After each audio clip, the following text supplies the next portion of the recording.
नमस्ते। First ट्राइमेस्टरमा dual marker test गर्न miss भयो। अब चिन्ता लिइराख्नु भएको छ कि ल अब मैले आफ्नो बेबीको स्क्रिनिङ जुन चाहिँ क्रोमोजोमल एब्नर्मालिटिजको लागि गर्न सकिन्थ्यो त्यो अब गर्न सकिन्छ कि सकिँदैन, चिन्ता लिनु पर्दैन। You again have option to go for the quadruple test.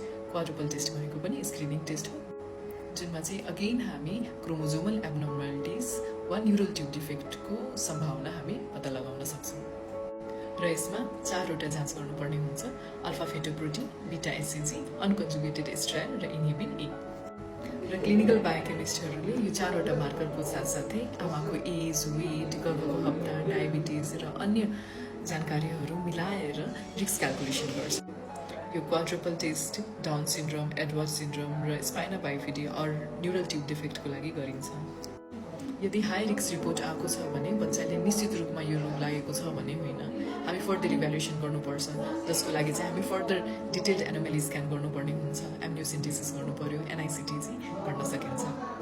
Simple भाषामा बुझ्दा मौसम विभागले पानी पर्छ भन्ने सम्भावना बताउने हो, पानी पर्छ भनेर निश्चित भन्ने होइन। त्यसरी नै क्वाड्रुपल टेस्टले क्रोमोजोमल एब्नर्मालिटिजको सम्भावना बताउने हो, रोग निश्चित नै छ भने होइन।